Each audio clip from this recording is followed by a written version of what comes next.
So the patient complains of white powder type of thing coming from the stool Yes, sir. And associated with. colitis. Colitis since 1 year and Okay. PCOS since 2 years. Okay. So this PCOS gives us the clue that it is somewhat involvement of kapha. That is why the white substance type of thing comes. Maybe a mucoid, but I don't agree with the powdery substance. Here, if we treat the patient with mustakarista, maybe mustakarista in this condition may help so that the mucoid or the white substance along with PCOS, because PCOS is again as per Ayurveda, as per my concept, it is a Kafajan Anamaja Vyadhi, where we go for Virechana as well as giving some Kapha and Prameha Nashaka Aushadis like Asanadi Kashayam or Chandrapavati, Shivagutika, right, Shilajit Rasayana. So here in this patient, looking at the symptoms of colitis and white mucoid stool along with PCOD, I think here the drug of choice will be the Mustakarista. Along with that, some Perpetis Kalpanas can be given, and if possible, you have to treat them with Sanjeevani. Sanjeevani, in my clinical practice, I use them a lot for people suffering from Kafaja Grahani Lakshanas, where the patient is having this giardiasis type of mucoid and mucopurulent stool. In that condition, the Mustakarista and Sanjeevani has given best results. Thank you, sir. Next question, sir. Muslims fast up to 16 hours during the Ramadan month. Is it good to fast once in a week? But what about in Ayurveda? How long can we fast? No, in Islam, in Ramzan month, they don't fast actually. They are Dvikala Bhojis at that time. Early morning they take food and evening also they take food. So Dvikala Bhoji they are following. But I agree that they fast for more than 12 hours. That is fine. So it is their own religious belief. But in one way, even in Navaratri for 9 days, we people also fast. So in such a condition, I can consider that the autophagia, what got the Nobel Prize last couple of years back. So even in early morning or evening, when Islamic people will eat light food, obviously they have to eat light food. I don't know how people will eat, but they have to eat light food and they will be involving in religious practices. So that is a one type of auto detoxification of the body, and completely they are not fasting, so that they will be ending up into some troubles.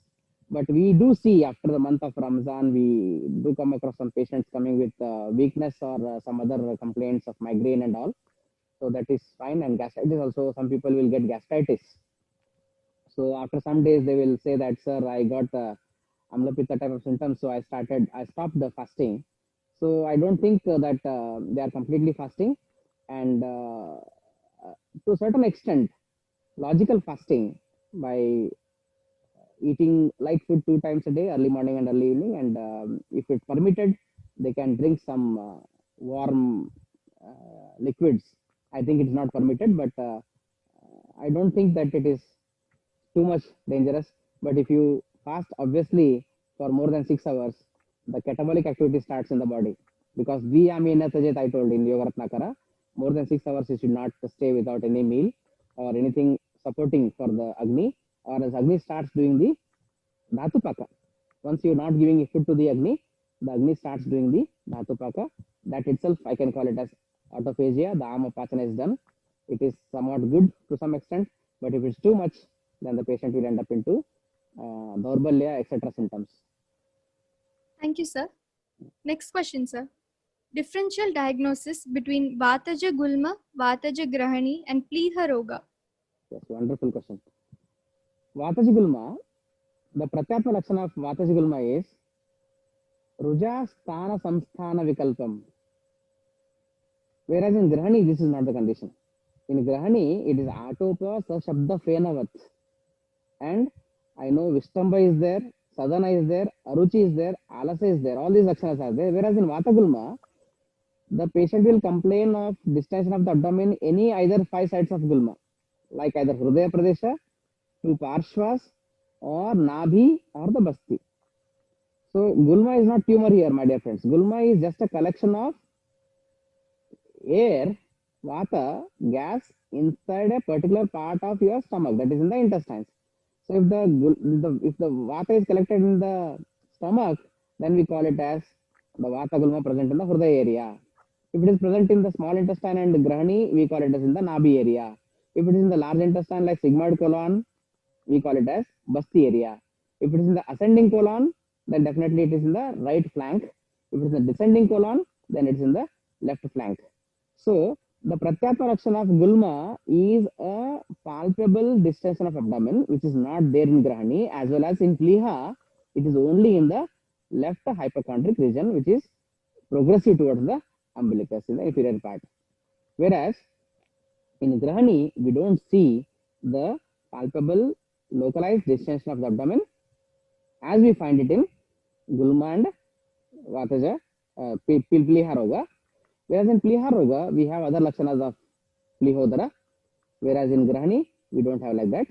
So in Vataja Grahani, whatever lakshanas have been told, it's very easy to differentially diagnose based on the clinical skills of palpation and asking the patient whether it is a gaseous this one, and using some medicines as a upashaya. For example, if it is Vataja Gulma, just give Vaishvarna Churna or Hingvastaka Churna or just Haritaki Churna. Because vata is collected in one part of the stomach, it is vata gulma. Once that stomach is cleared out of that gas in the intestines, the costa is cleared out of gas, the patient feels all right. Then you should consider that it is a vata gulma, it is not vata grahani. Whereas vata grahani doesn't take such easy treatment to get cured. We need more sneha prayoga and takra prayoga for this. So main symptom is sthana ruja samsthana vikalpam vata gulma. That means changes. Sometimes it is in the epigastric, sometimes it is in the hypogastric, sometimes it is in the pelvic region, whereas Grahani is not like that. It is having a generalized pain at the same time. I hope I'm just trying to give some justice to my answer. Yes, sir. Thank you, sir. The patient is Kapapittaja Prakriti, goes to toilet immediately after eating any food. Agni is Vishama Agni. What should be the diagnosis? Yes, this is one of the Pratyatma Lakshana of Grahani. I think in my clinical practice, I have met more than 15 patients. They themselves complain that, sir, soon after eating the food, I need to go to toilet. So maybe the costa intra abdominal pressure increases by it's just like a syringe pushing the piston is pushing down. Hence, the food what we have eaten is pushing down, giving the internal pressure. So in that case, I suggest Bhojanagre Sadapatyam Lavanardraka Bhakshanam. You know that. We all very well know. So just a small piece of Ardraka with Lavana, Saindho Lavana, before just half an hour or 15 minutes before this food can be taken.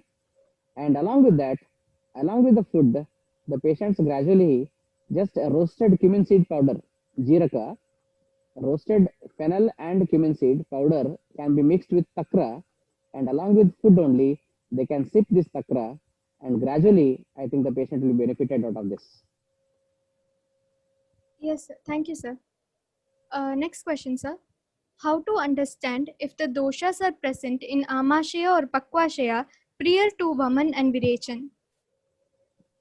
I think very easy it is. If the patient has Urdhva Gurutva, Utklesha, Praseka, if he is feeling heaviness in the upper part of the abdomen, and there is Praseka, that is more watering of the mouth, and Utklesha, that is nausea, then you have to understand that the doshas are present in the Amashaya and go for Sadhyamana. Whereas there is no Urdhva Gurutva, but there is Adho Gurutva, and Mala is not passing properly. There is Vata and Purusha Vibandha leading to the Adho Gurutva. Then the patient is having some mild colicky pain in the lower part of the abdomen. Then you can understand that the doshas are present in the Pakvashaya. Whereas if the doshas are not present anywhere, go for Langana Pachana. Thank you, sir. Next question, sir. Is there any relation between Grahani and colitis? Yes, to some extent, Grahani and colitis are related, especially when I say about, see, even I have seen the patients of intestinal TB also presenting with Kapha-Chakran Lakshanas. So colitis, maybe ulcerative colitis or some other colitis, even like the patient where there is malabsorption syndrome, that also can be compared with Grahani, because in Grahani, all the dosha dhatu malas will be affected if there is a chronic condition. So Grahani needs more care of Agni. Colitis, definitely, to some extent, there is relation with the Grahani based on the symptoms of colitis. Whether there is more pain, go for Vata; more burning sensation, go for Pitta Grahani Chikitsa; more heaviness and mucoid stool, as we find in ulcerative colitis sometimes. Even sometimes there may be bleeding also. In that condition, the Tikta Kshira Basti or the Takra Basti will act very good in that conditions. Thank you, sir. Next question, sir. In case of Atyagni, is there any way to manage Samana Vata? In case of Atyagni, is there any way to manage Samanavata? Yes, of course, there is. If you see the Chikitsa of Atyagni in Grahani end part of Charaka Chikitsa 15, then all the Apatyas, carefully listen this, all the Apatyas told for the normal human being are told as a Chikitsa for Atyagni. Just now I told in Kapha Grahani, Mukta Matrasa Sokanath. Sleeping soon after the meal is not good for normal people, but in Atyagni, sleeping soon after the food is indicated as a treatment. Number 2, Anupa, Udaka, Mamsa is not good for normal people, whereas Anupa, Udaka, Mamsa is a treatment for Atyagni. Abhishandi is a treatment for Atyagni. Like paneer, we say, the kilata, which is very heavy and abhishandi, not good for healthy people. One of the worst thing to be eaten as per Charaka Chikitsa, Charaka Sutra 5. Kilata, that is Sandrikrita Kshira, Nasta Kshirasya Sandra Bagaha. Chakrapani says, Nasta Kshirasya Sandra Bagaha. That means when the milk is nasta or curdled by some sour things like lemon, the Ghana Bhaga, that is the solid part, nothing but paneer, is very dangerous for normal people. It's a visha. Should never eat that. But that is the treatment for reducing the Samana Vayu in Atyagni. And one more interesting thing I would like to add here, Charaka is told to eat the meat of fishes which are present in the stagnant water. See how beautifully the logic is. Why stagnant water? Because if the water is flowing, then the fishes are also swimming towards or against the current of the water. So they are doing more exercise. That means their mamsa is lagu. Whereas if you eat the mamsa of fishes which are present in the stagnant water, there they are not doing more activity because the water itself is very stagnant and deep. So they are more heavier compared to the other fishes compared to the flowing water. So Charaka has told that the sthai, or I don't remember the word, but you can refer in the Grahani in Atyagni Chikitsa, the stagnant water fishes should be given to the patient as a treatment. I think it's clear. Yes, sir. Thank you, sir. Next question. Sir, also share the line of treatment for celiac spruce. Is it possible to cure it completely by Ayurveda treatment only? Celiac? Spruce, sir. Okay. Celiac disease. Okay, Yeah. celiac disease, true. Okay. Yeah, cure or not is possible based on when the patient approaches you. Because in celiac sprue, if the patient comes early, definitely we can help him. But if the patient is so chronic and he has lost the weight and nothing is going to be digested, and the patient is sometimes passing the blood in the stool, and the food, uncooked food materials also coming there, severe secondary infections are there, in that condition I don't think we can do much justice to the patient. But obviously when the patient comes early, definitely we can treat that patient based on the Grahani Chikitsa only. Thank you, sir. Next question. What if a Grahani patient gets cold cough after drinking takra? So what are the alternatives in this case? I don't think the patient will get cold by drinking takra, because just now I told takra is Ushna Virya, it's not Shita Virya. So Dadi and takra are given treatment for Pratishaya in Ayurveda, if you refer. It is a wrong belief in the people that eating curd rice is cooling. It's not like that. Curd is Ushna Virya. If you just refer all the Annapana Vidyadhyaya, 27 of Charaka Sutra, Dadi and takra are Ushna Virya. There is no chance of getting cold. But even if in sub conditions, if there is more Navanita in that, and if there is no more fat because of that, if somebody is getting some other conditions also associated with that and getting cold, then forget takra, and you can just add some. Just now I told in takrarista, add ajmoda, pippali, lavana in that takra and give, so that that ajmoda and pippali or maricha will act as anti-cold for them, and shunti also. Or else if you don't want to give takra in that condition, I 100% I have told that takra will not cause cold.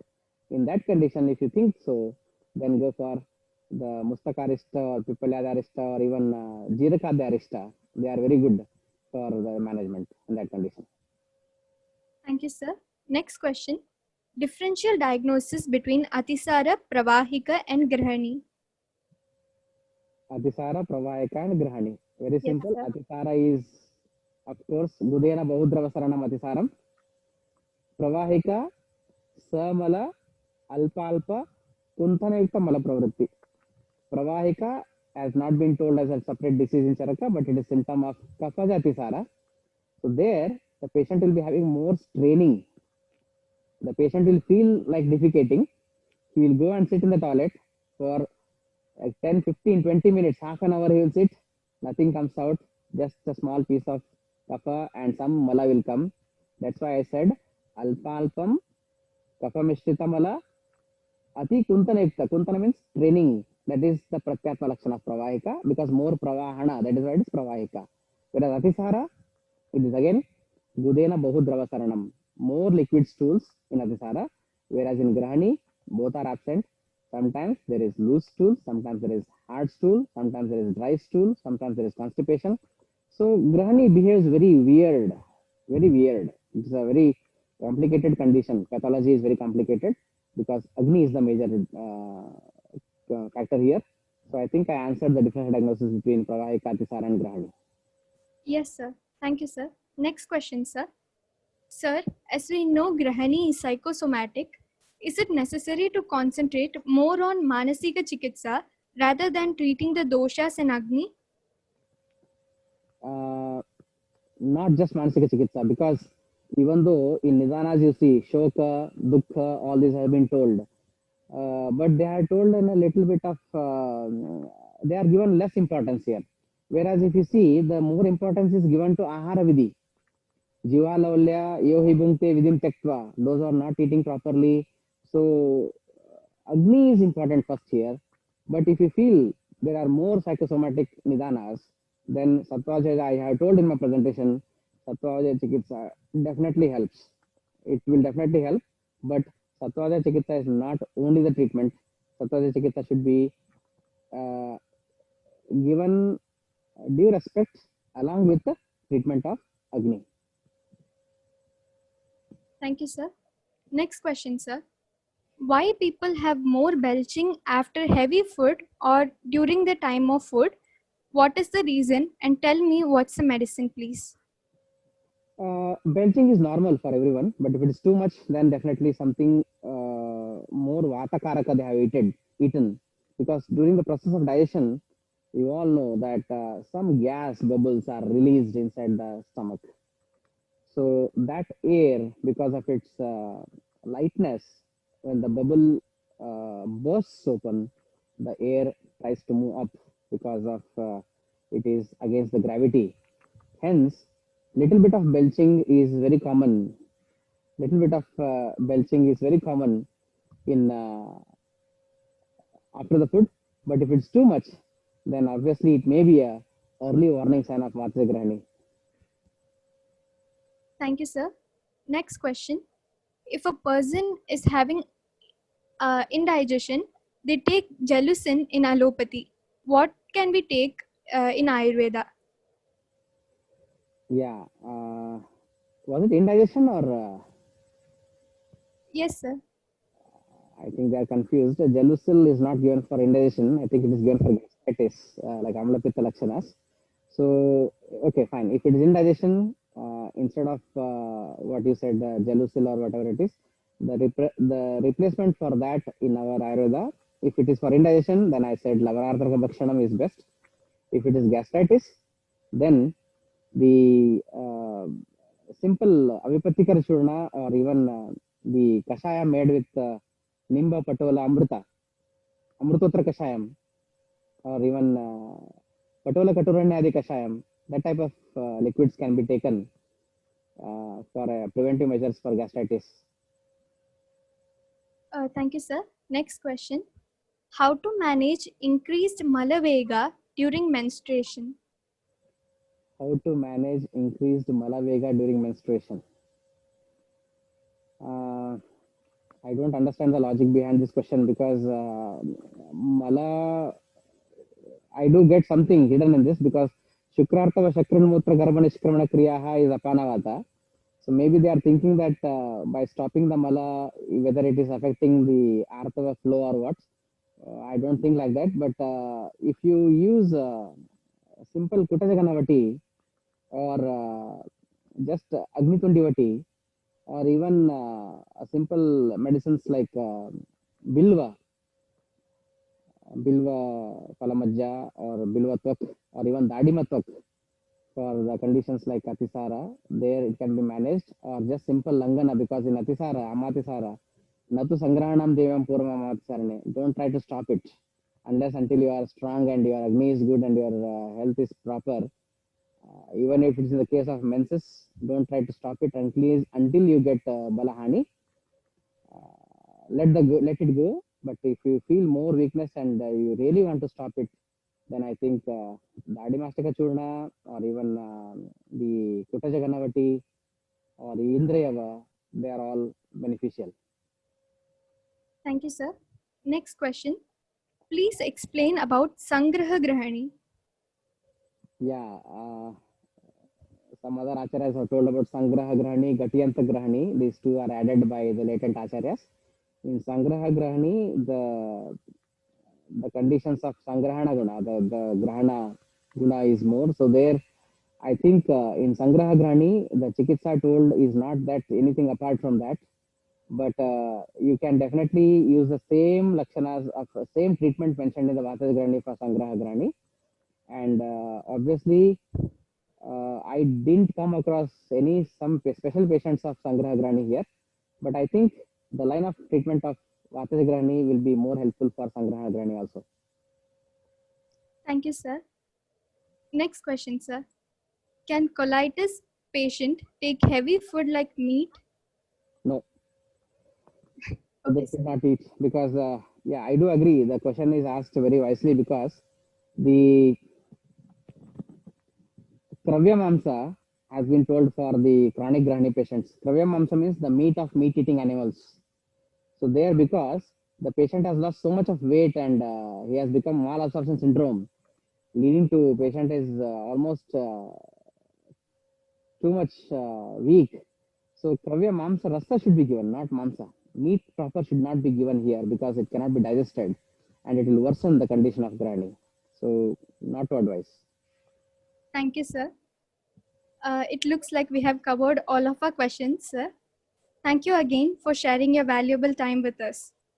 Yeah, Now, I would like to welcome Dr. Surabhi ER, Assistant Professor, Department of Rachna Sharira, Ayurveda College, Coimbatore, to deliver the vote of thanks. Ma'am, please. A warm good evening to all of you. It's a privilege and a great joy for me to extend a vote of thanks at this occasion. First of all, I would like to express sincere thanks to Dr. Sanjay M. Kadlimati sir for giving an excellent coverage to the practical approach of management of Grahani. The way you explained the topic was exemplary. We appreciate having this mysterious area clarified. Your depth of knowledge, experience, and ability to present the topic in such an interesting way produced one of the best evenings for all of us. I'm sure the participants are immensely benefited by being here. Thank you, sir. Thanks a lot. In behalf of Ayurveda College Coimbatore family, I extend my thanks to all guests and participants here. We thank you all for being with us this evening. It's been a great pleasure. Thank you, one and all. Thank you, ma'am. Now, I invite Dr. Sudhir Raj Ian, Principal of Ayurveda College Coimbatore, to conclude the session. Sir, please.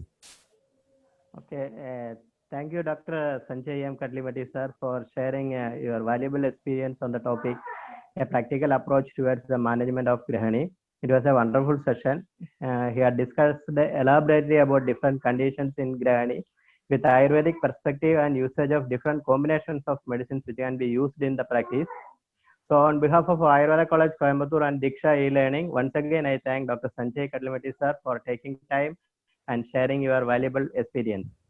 Thank you very much, My sir. pleasure, sir. I thank you very much. Udupudi sir, hello, sir. Yeah, Udupati sir is joined with us. Yeah. Udupati sir is now I think he is the dean of JSS Mysore.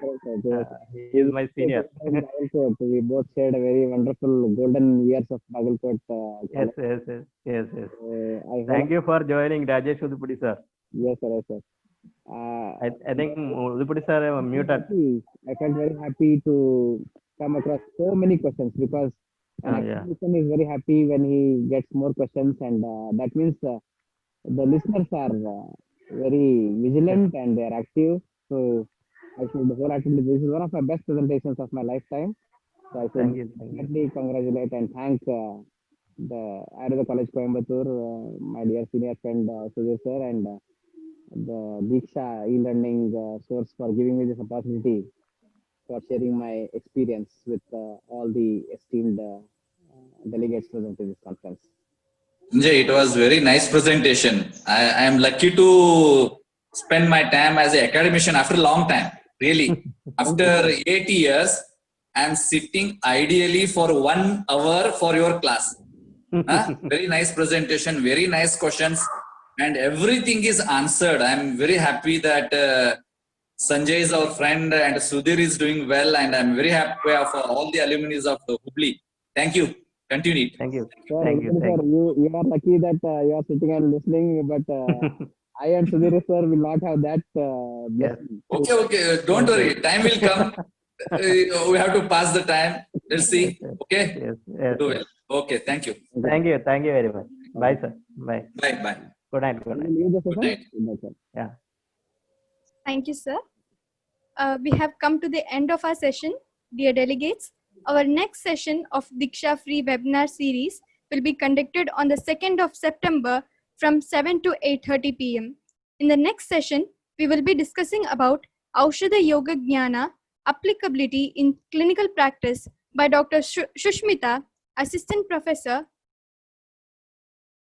Department of Rasa Shastra and Vaishajya Kalpana, Shri Dharmasthala Manjunatishwara College of Ayurveda, Kutpadi, Udupi. Thank you everyone for joining with us today. We appreciate you being here. For further details on our upcoming session, stay connected with us in all our social media. Thanks again for joining us today, and we will see you next time. Hope you all had a great evening. Good night.